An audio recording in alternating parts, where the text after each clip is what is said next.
It's update time. A lot of folks are passing by. They wonder what's happening here. There's talk of tiny homes. I want to clarify that that's actually tiny homesteads. And what I mean by that is we're going to have some sort of interim housing. Where do we put folks in the meantime until they're able to get back up on their land? So that can be Auntie's yard. That can be some land that the county's made available. It can be some land that friends and family make available. But the idea that's important is what are we going to actually use for the interim housing that doesn't compromise our agricultural land, that doesn't leave chemicals or a concrete signature?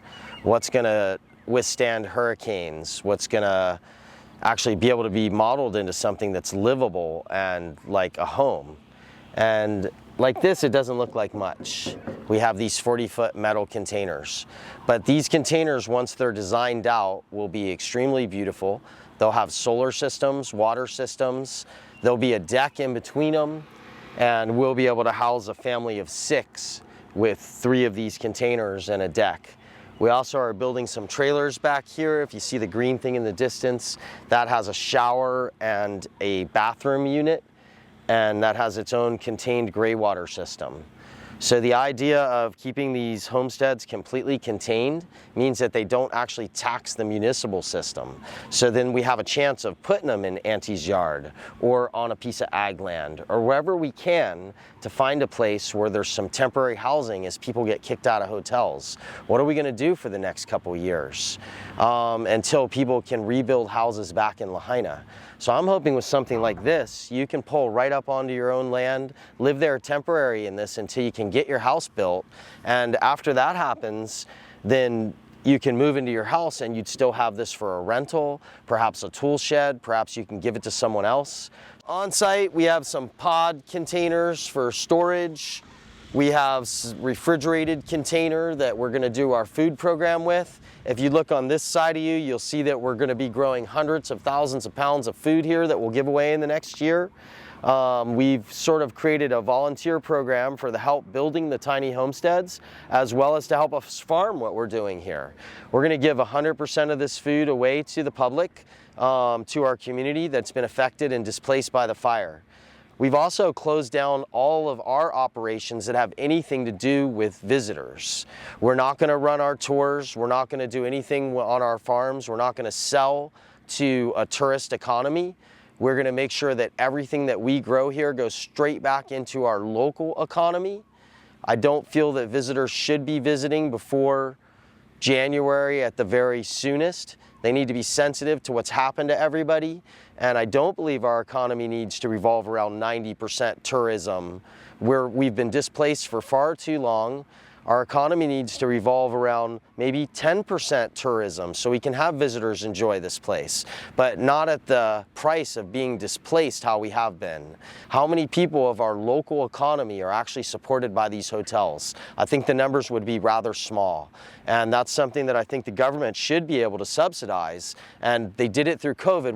Why can't they do it for us now, just for a few months, to sort of give us a break so that we can reclaim our lives and heal and grieve and try to look at what a future looks like that doesn't have to be dominated by a tourist industry.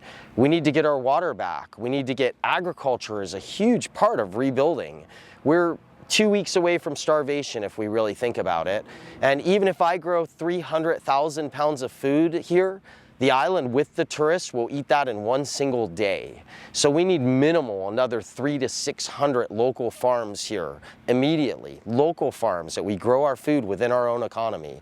What if the barges disappear? What about food security? What about us having a life of dignity and being able to live peaceful and not as second-class citizens?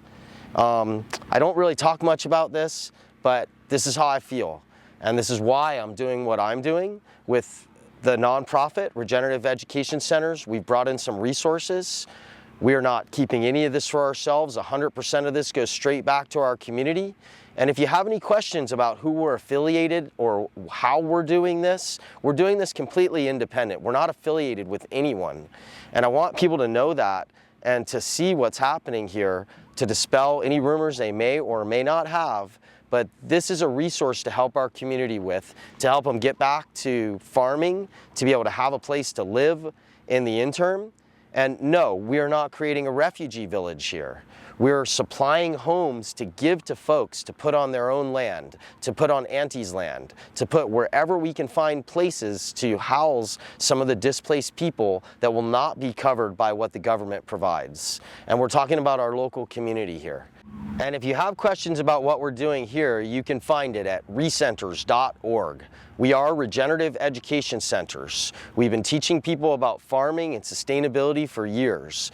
Now we're using that ability and those connections to give it back to our community here. So if you have questions, go there. I think everything is pretty transparent, everything that we do.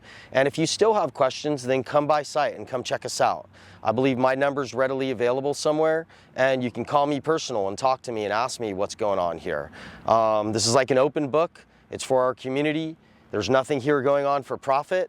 There's nothing going on here in cahoots with West Maui Land Company. I want to make that clear. We have nothing to do with them.